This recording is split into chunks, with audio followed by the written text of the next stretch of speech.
Bienvenue à toutes et à tous. Bonjour également à ceux qui nous suivent en direct ou en différé derrière leur écran, puisque cette conférence est filmée.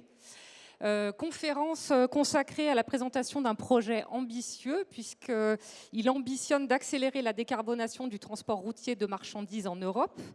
Et son nom de code, c'est Alliance ECTN. Alors ECTN pour European Clean Transport Network. Il est porté par 3 grands groupes français, Engie, Sanef et Seva Logistics. Et pour en parler, nous sommes avec Luc Nadal, directeur général Europe du logisticien Seva Logistics, Franck Lacroix, directeur général adjoint de l'énergéticien Engie en charge des activités énergie solutions, et Arnaud Quémard, directeur général de Sanef, Société des autoroutes du Nord, Ouest et de l'Est de la France. J'ai dit tous les bons mots, ça va. C'était le plus dur. Bon, avant d'entrer en détail dans la présentation de ce projet, j'aimerais déjà qu'on donne un petit peu un état des lieux avant que ECTN naisse. Alors déjà peut-être d'avoir la dimension énergétique de cet état des lieux. Au fond, pourquoi ce projet et qu'est-ce qui nous a motivés? Moi, je vais apporter la réponse de l'énergéticien, évidemment. Un énergéticien qui a inscrit d'ailleurs dans sa loi, en fait, sa raison d'être, le principe de décarboner, en fait, l'économie. Décarboner l'économie de manière très forte, puisqu'on vise être zéro carbone, neutral carbone, on dit horizon 2045. Et on a une approche, en fait, qui consiste à dire que on décarbone en produisant de l'énergie décarbonée, mais ça ne suffit pas. Il faut aussi accompagner nos clients sur le terrain, quels que soient les usages, pour faire en sorte que les infrastructures soient elles aussi décarbonées. Et quand on regarde les émissions de carbone, on va dire, ou de gaz à effet de serre plus largement dans le monde, on comprend très vite que le transport est un sujet majeur, puisque c'est 25% dans le monde. Et dans ces 25%, 7% sur le transport de marchandises, en fait. Donc c'est considérable.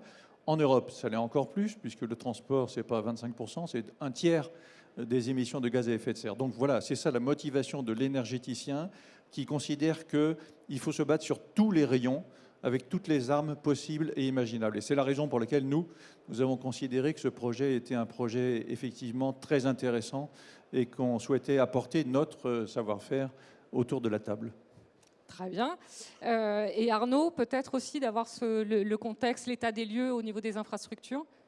En fait, c'est une évidence pour nous, puisque en fait, quand on regarde un peu les émissions de CO2 des clients du groupe Sanef, donc le groupe Sanef, c'est des axes très très fréquentés par les poids lourds, puisqu'on exploite l'autoroute A1, qui est l'autoroute le plus fréquentée d'Europe, avec pratiquement plus de 40% de poids lourds. C'est une véritable évidence, puisque les émissions de CO2 de nos clients aujourd'hui représentent 1,8% des émissions de CO2 de la France. Pas du transport, de la France. Pour moitié les émissions des véhicules légers, des voitures, et pour moitié les émissions des poids lourds. En ce qui concerne les véhicules légers, on vient d'installer 100% de bornes de recharge électrique sur toutes nos aires. Donc, disons qu'on a traité le sujet, et notamment avec Engie d'ailleurs, et on a traité donc le sujet de la décarbonation. Et nous, finalement, on n'est jamais qu'un vecteur de transport, donc on doit être des facilitateurs de décarbonation. Donc, et on a traité le sujet des véhicules légers. En ce qui concerne les poids lourds, on est dans une problématique particulière, c'est que autant le véhicule électrique, il a pu naître dans l'urbain, et puis ensuite, grâce à des investissements, être un véhicule interurbain. La problématique du poids lourd est fondamentalement inverse, puisque le lieu de transport et le lieu de circulation des poids lourds, c'est de la longue distance et c'est plutôt de l'autoroute. Et donc, c'est donc absolument naturel pour nous de nous intégrer dans un projet comme celui-ci. Et maintenant, le constat du logisticien. Le logisticien, il sert ses clients et ses clients lui demandent de transporter des marchandises. Aujourd'hui, massivement par le mode routier.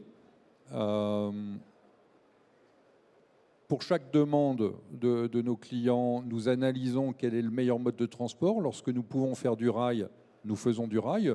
Seva transporte de nombreux véhicules automobiles neufs par la voie ferroviaire, mais on voit tous que la route est totalement indispensable à l'économie et à à la logistique. On n'imagine pas un monde où les voitures seraient devenues électriques ou à hydrogène et les camions toujours propulsés au diesel. Donc il faut qu'on trouve des solutions pour nos clients. La demande des clients est extrêmement forte.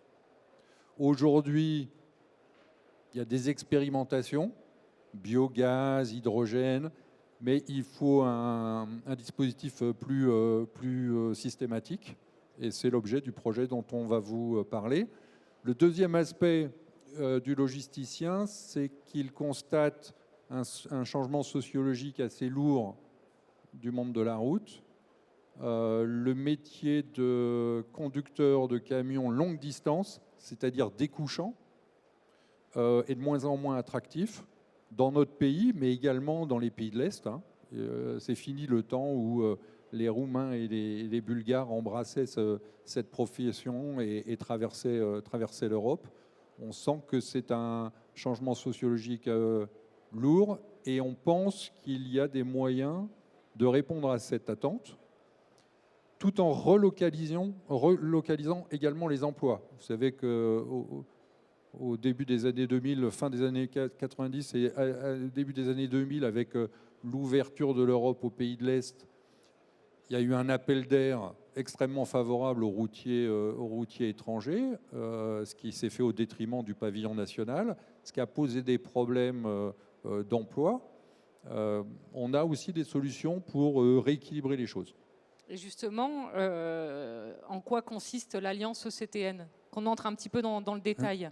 Alors, le constat est de dire les camions de demain seront électriques ou propulsés par hydrogène. On a notre point de vue sur cette question, mais nous restons agnostiques. On prendra ce qui viendra, ce que le marché proposera. Nous avons compris avec le véhicule léger que la voiture électrique n'est pas un actif en soi, elle participe à un système. Et Tesla nous l'a démontré brillamment, puisqu'il est arrivé avec des véhicules électriques et un système de charge. Les voitures dorment dans leur garage 90% du temps, donc vous avez le temps de les recharger. Les camions, ce n'est pas du tout le cas.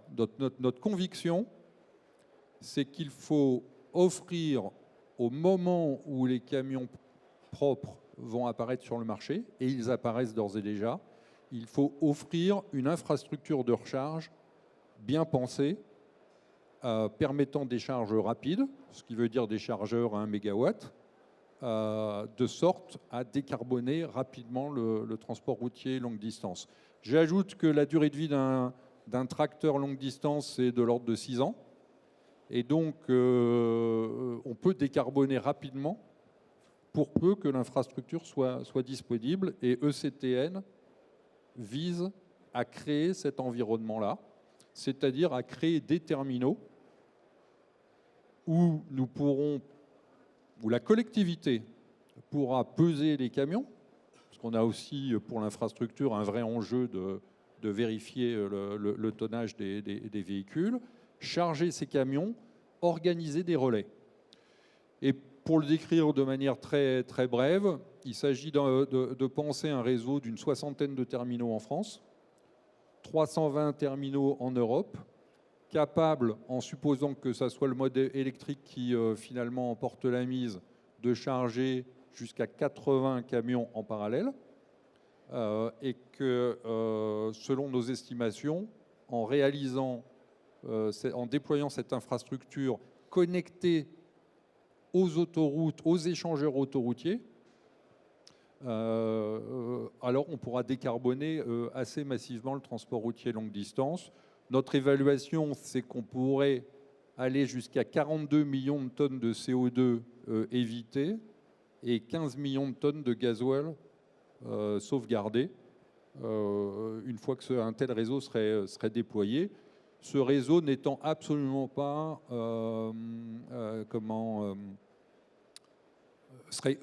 étant complémentaire de tous les autres dispositifs de charge que les transporteurs sont en train d'installer dans leur propre base et qui permettent de recharger les camions la nuit, mais sur des durées plutôt de 4-5 heures. Pourquoi était-il nécessaire de créer un consortium, d'être au moins 3 pour démarrer ce projet? Arnaud? En fait, là, il y a une vraie complémentarité.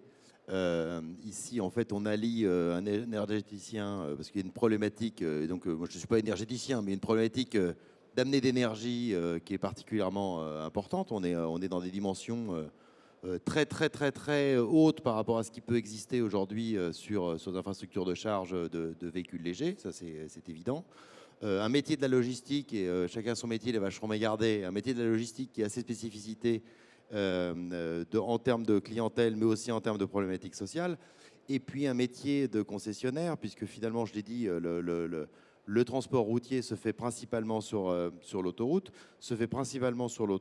et nous, notre métier à nous, c'est d'être des investisseurs évidemment de long terme et qui investissent avec de la dette privée sur un objet public. Et ce qui est très excitant dans ce projet, c'est qu'on est en train d'inventer dans un modèle autoroutier qui existe depuis les années 60, dans lequel il y a un ruban d'asphalte, des gares de péage et puis des aires de repos. On est en train d'inventer un nouvel objet qui a vocation à être un objet public, donc un bien de retour, quelque chose qui appartient à l'État et qui sera une révolution, finalement, une petite révolution dans ce monde peut-être un peu statique des autoroutes depuis les années 60. Franck, pour compléter la nécessité du consortium. En fait, cette idée de consortium, elle est vraiment douce à nos oreilles, en vérité, parce qu'on est tous, je crois, convaincus de l'urgence absolue à traiter la question du climat. Et cette urgence, elle nous oblige à changer un petit peu notre façon d'aborder ce genre de projet. Et je trouve que de travailler en consortium, dans cette alliance-là qui met l'ensemble des compétences nécessaires les unes à côté des autres, en mode un peu test and learn, parce que si vous nous demandez comment économiquement tout ça va fonctionner, on va vous répondre qu'on n'en sait rien et qu'on va le faire, qu'on va construire ça ensemble.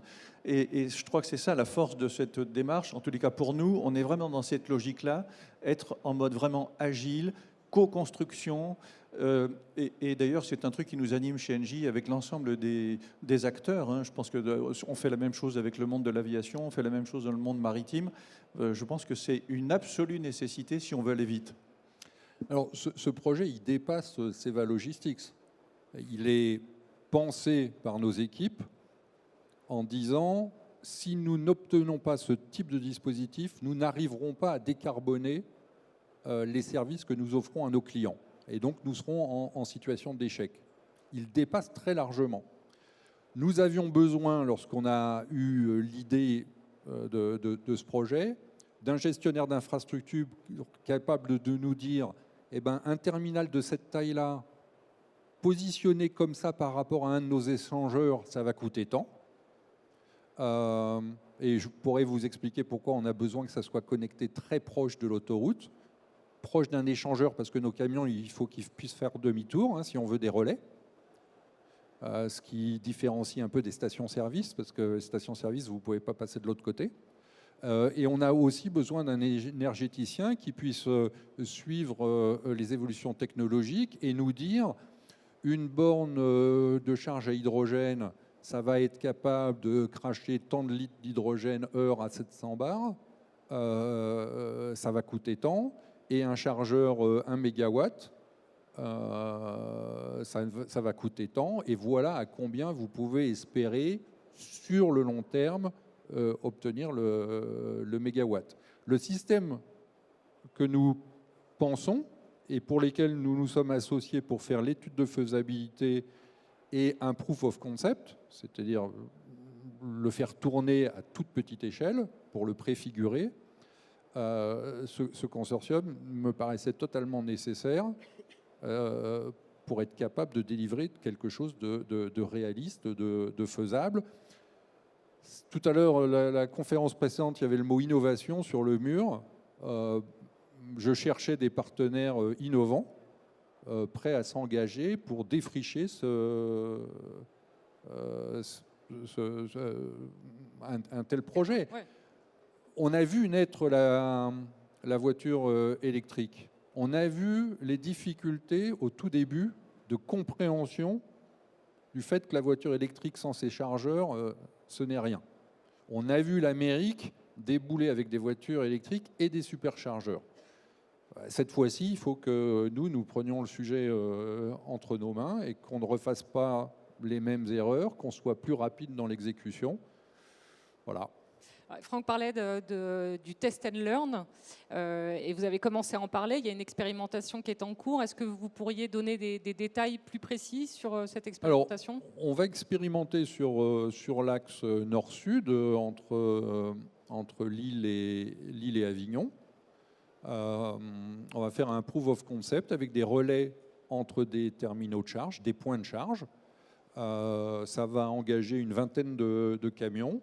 On espère démarrer ça fin de Q3, début de Q4 de cette année pour apprendre et déterminer dans quelle mesure ce type de service va être parfaitement adapté aux besoins de nos clients. Nous pouvons amener les clients et beaucoup se bousculent au portillon pour rechercher des solutions innovantes de cette nature-là. L'énergéticien peut nous amener des solutions de charge et bien évidemment le concessionnaire d'autoroute a des points où nous pouvons positionner ces premières bases expérimentales. Et a priori, cette expérimentation va durer pendant 2 ans? On pense que, vous savez, tout s'accélère dans le domaine de la décarbonation. Aujourd'hui, on dit 2 ans. Moi, je me dis que peut-être que ce sera plus court et qu'on passera à la grandeur réelle avant. Mais aujourd'hui, on dit 2 ans. En tous les cas, sur la célérité de cette expérimentation, on ne part pas de zéro. On part un peu de zéro dans ce cas précis, mais chacun dans son domaine, évidemment, a déjà réfléchi à une dynamique. Pour ce qui concerne Engie, si vous me permettez d'en faire la promotion, je dirais que nous, notre point de vue, c'est d'être un peu, vous l'avez dit, un peu agnostique, on va dire, sur les vecteurs énergétiques pour décarboner tout ça. Il y en a 3, nous, qui nous paraissent assez évidents aujourd'hui. C'est la partie biogaz, c'est l'électricité et puis l'hydrogène, bien sûr. Et on arrive avec déjà une expérience. Sur le biogaz, un peu plus élaboré que sur les 2 autres, puisqu'elle existe déjà depuis un certain temps. Nous, on exploite une centaine, on va dire, de points sur l'ensemble du territoire sur ce sujet-là. Donc, on maîtrise bien ce truc-là, qui, d'ailleurs, biogaz se décarbone progressivement, puisqu'on est aujourd'hui à, je crois, 33% dans nos stations de gaz de GNV, en fait. 33%, c'est du biogaz. À la fin de l'année, ça sera 50%. Donc, vous avez raison, ça s'accélère déjà. Sur la question électrique, c'est la même chose. Je crois qu'on a, d'ailleurs, grâce à vous en partie, merci, installé en France déjà à peu près 500 points de charge électrique. Alors, il y a de tout, mais il y a des trucs rapides sur les autoroutes, il y a des choses plus lentes dans les parkings, sur les villes. Mais on en a, tenez-vous bien, déjà 12 000 en commande qu'on va réaliser dans les 18 mois qui viennent. Donc ça va s'accélérer de manière très impressionnante. Sur l'hydrogène, on est plus en mode, ça sera plus long, on le voit bien, mais pour nous, l'hydrogène vert naturellement. Évidemment, nous, chez Engie, c'est un sujet majeur, parce qu'on a un peu une singularité dans le paysage énergétique qui consiste à dire que le gaz, demain, et donc l'hydrogène, aura une place absolument majeure dans le système énergétique, pour des tas de raisons, et notamment pour maintenir sa flexibilité. Il faut comprendre que le système énergétique va être de plus en plus électrique, mais le problème de l'électricité, c'est qu'elle ne se stocke pas, et que donc pour qu'en tout moment on ait une consommation équilibrée avec la production, il faut des outils flexibles. L'hydrogène en est un formidable.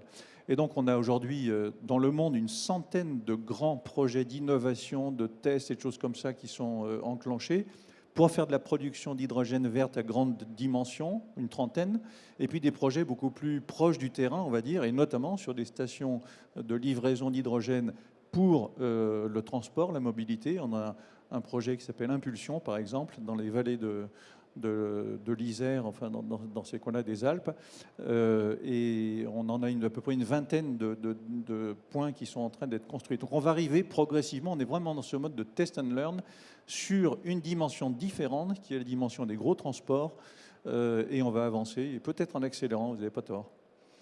Vous avez commencé à dévoiler certains des objectifs, notamment en termes de millions de tonnes de CO2 économisées avec ce type de projet. Est-ce qu'il y a d'autres objectifs et est-ce qu'il y a un calendrier Le calendrier, il est convaincre, d'abord un travail de conviction sur l'intérêt de créer ces terminaux. Terminaux ouverts à tous, Il n'y a pas de captation d'un logisticien sur ce sujet. Hein. Que nous puissions participer à l'exploitation à terme de ces terminaux est une chose, mais c'est ouvert à l'ensemble de la collectivité.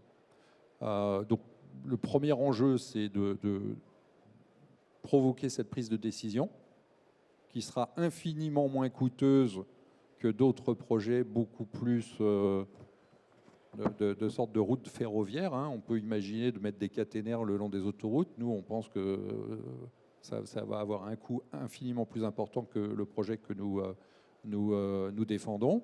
Et le deuxième enjeu, c'est la production d'électricité verte.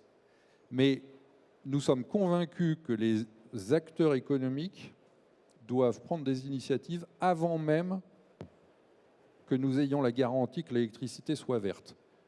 Les pouvoirs publics doivent traiter la question de la production d'électricité avec les énergéticiens. Nous, notre job, c'est de faire advenir des solutions qui permettent aux routiers de rouler vert. En tout cas, il faut l'initiative. Des objectifs également du côté de SANEF ? C'est les mêmes objectifs. C'est l'objectif de travailler ensemble. C'est ce que j'ai dit, c'est qu'on va créer un nouvel objet. Créer un nouvel objet et être force de conviction vis-à-vis des décideurs publics, parce qu'on est en train de parler d'une infrastructure publique. On n'est pas en train de parler d'une initiative privée d'infrastructure privée. Voilà, on est en train de parler d'une infrastructure publique complémentaire adossée à l'autoroute. Et pour faire exister ça dans l'esprit des décideurs publics, il faut qu'on le fasse exister entre nous d'abord. Tout simplement parce que je l'ai dit tout à l'heure, pour réaliser la décarbonation du transport de marchandises, il faut une politique d'amorçage. Il faut une politique d'amorçage. Donc il faut mettre de l'investissement, et c'est bien de ça dont on parle, il faut mettre de l'investissement sur la table de manière à rendre les conditions possibles de la décarbonation. Et ce n'est pas à l'inverse. Le marché ne se structurera pas tout seul, comme bien souvent les décideurs publics le pensent, que l'initiative privée va tout résoudre. On est fondamentalement dans une problématique d'infrastructure publique, qui nécessite un investissement d'amorçage. Imaginez par exemple un monde où les pouvoirs publics, l'autorité concédante des sociétés d'autoroutes, disent à la SANEF, je vous demande de construire un terminal au sud de l'île, un autre juste à la fin de votre réseau à l'entrée de Paris, un autre à la sortie est de Paris, sans oublier l'intersection à Reims avec la petite autoroute qui descend, et enfin dans l'Est, eh ben, écoutez, on pourra nous proposer des shuttles emmenant des remorques entre ces terminaux-là et décarboner tous ces kilomètres. Et je peux vous dire que les clients de CEVA, le jour où cette offre est sur la table, refuseront de voir leurs marchandises transportées avec des camions diesel. Je ne revendique pas d'être le seul transporteur à camions électriques, ça sera ouvert à tous. Mais le pays aura démontré une capacité de décarboner significativement le transport routier. La courte distance, c'est de la capacité des énergéticiens à proposer aux transporteurs des prises sur leurs propres installations pour que les camions se rechargent le soir. Notez que lorsque vous avez 80 camions dans votre cour et que vous utilisez des prises pour charger votre camion en 5 heures, ces prises, elles doivent faire 150 kW. 80 fois 150 kW, ça fait déjà du mégawatt. Hein. Ce n'est pas les mêmes tuyaux qu'à la maison. Ce n'est pas le même tuyau qu'à la maison. Sur les terminaux dont je parle, il nous faut, dans l'hypothèse où tous les camions sont à la pointe de charge en même temps, 80 mégawatts. Lorsqu'on a appelé RTE, Réseau de transport d'électricité, la jeune femme qui a répondu au téléphone m'a dit « Mais monsieur Nadal, il n'y a aucun problème, votre affaire là, c'est moins qu'un data center. Ça consomme moins qu'un data center. » Donc ça nous a donné un bol d'air, parce qu'au début, on se disait « Mais on va appeler trop d'électricité. » Et en fait, c'est tout à fait réaliste. Faisons-le advenir. Arnaud, vous vouliez réagir ? Non, dans les motivations, si on se place un peu sur un plan politique, à l'heure où on parle de réindustrialisation du pays, je pense qu'il y a un véritable sujet de compétitivité de la France.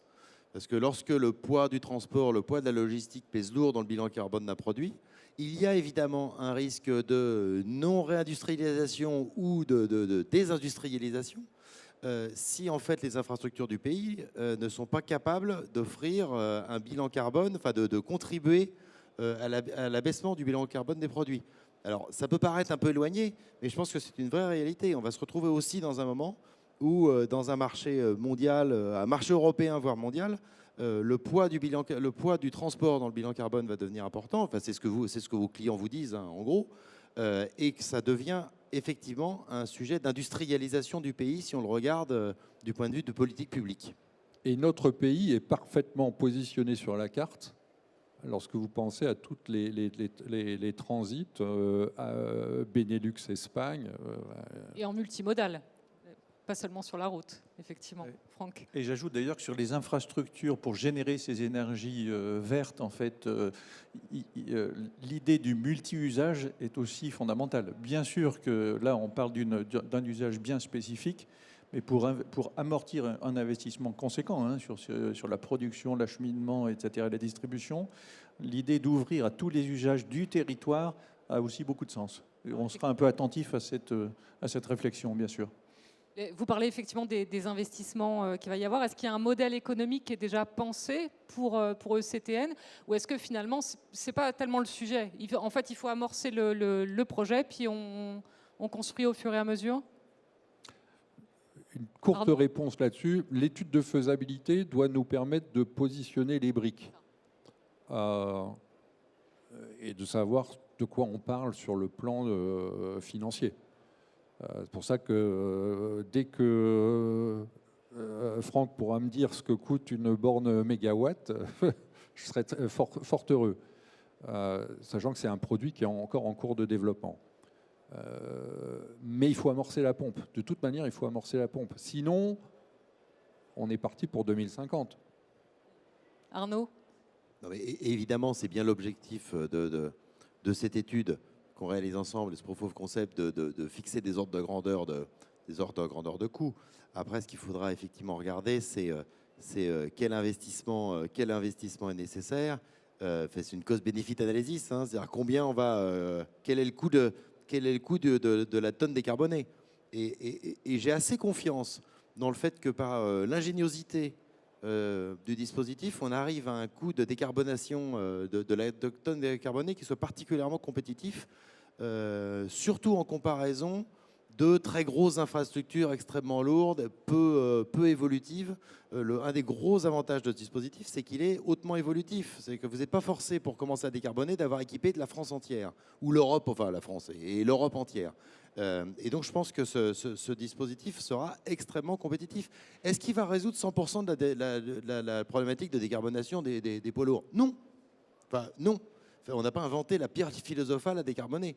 Donc c'est un dispositif parmi d'autres qui correspondra à un certain nombre d'usages, à une certaine catégorie d'usages du transport de marchandises.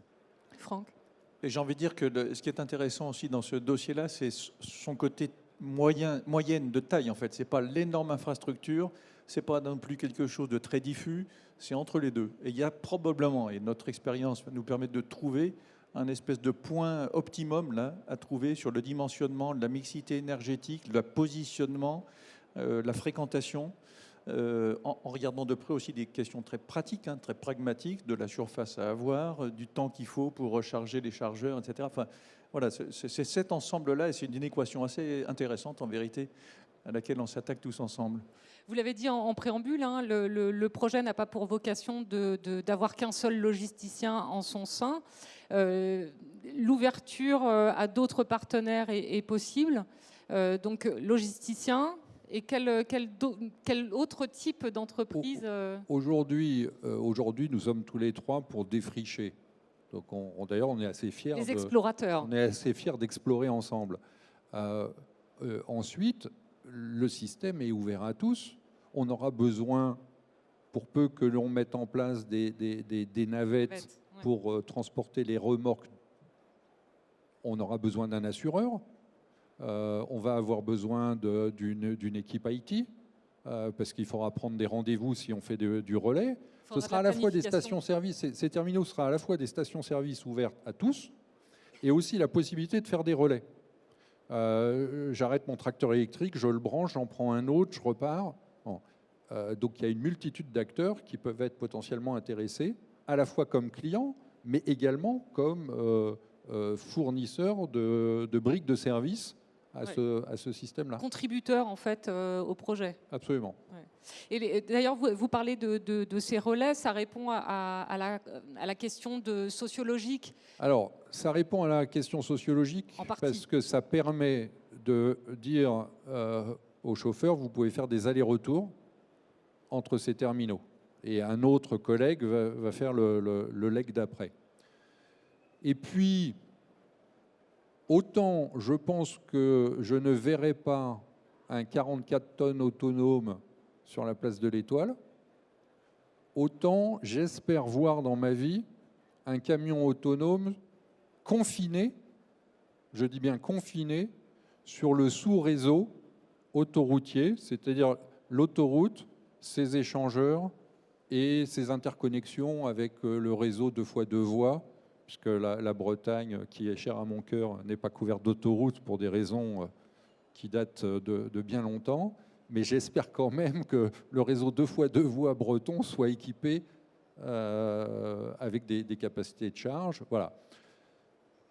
Il y aura également peut-être des constructeurs. Pardon, vous vouliez compléter. Pardon. Donc le jour où le camion est autonome, alors là, on fait un gain considérable, un gain économique considérable.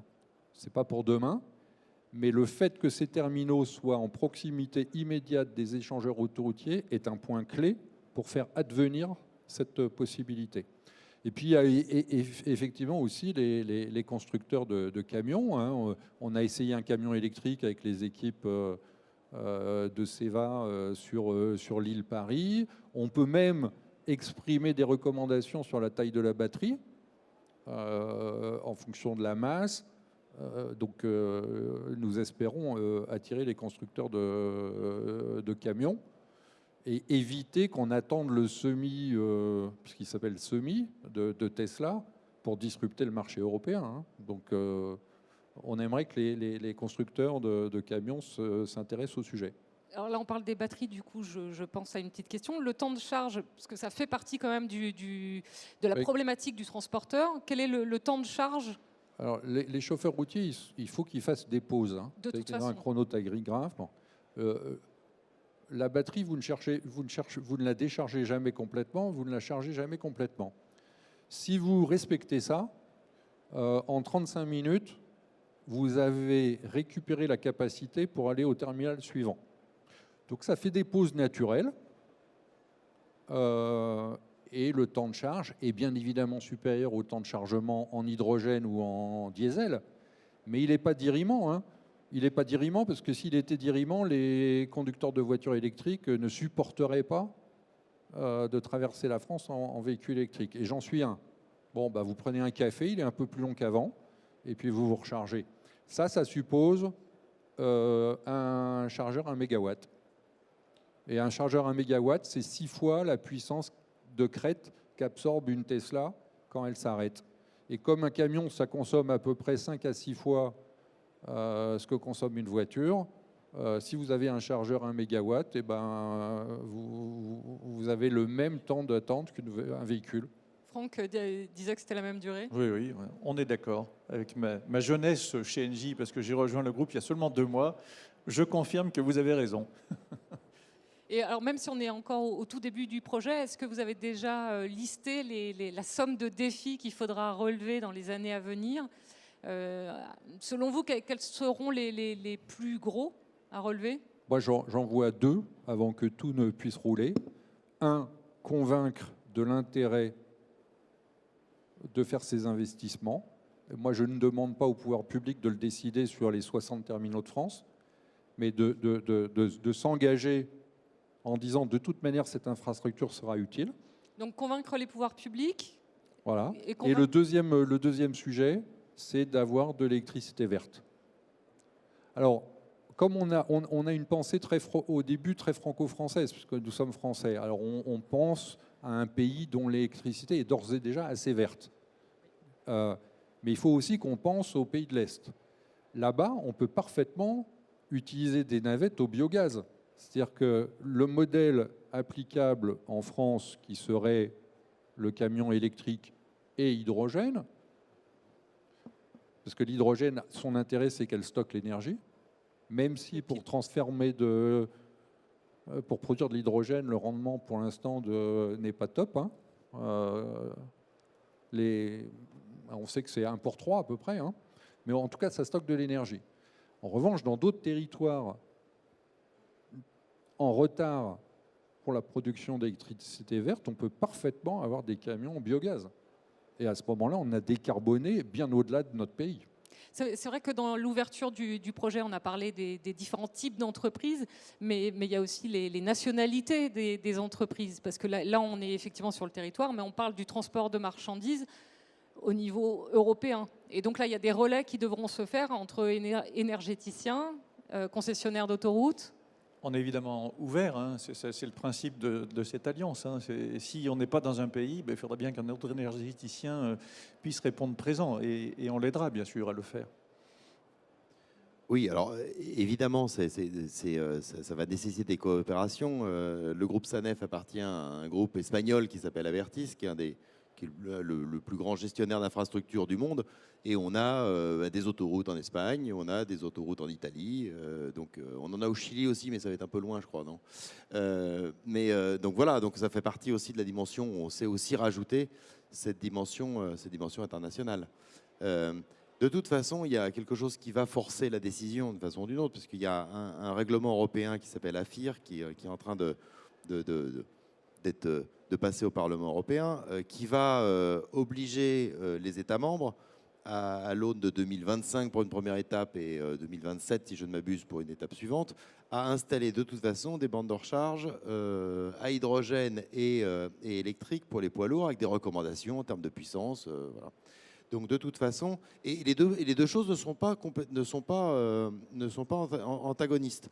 On peut très bien imaginer que les relais, que nos relais de poste, j'aime bien l'image du relais de poste, que nos relais de poste puissent à la fois remplir les obligations de règlement AFIR et pouvoir avoir un usage de relais de relais tous les 400 km. Voilà. Donc de toute façon, il y a une décision va devoir être nécessaire, et je pense que c'est dans le timing est parfait, puisque c'est dans ce moment-là que l'on doit montrer aux décideurs publics que c'est une solution qui règle à la fois les obligations réglementaires européennes et une vraie problématique, des vrais enjeux de décarbonation des poids lourds.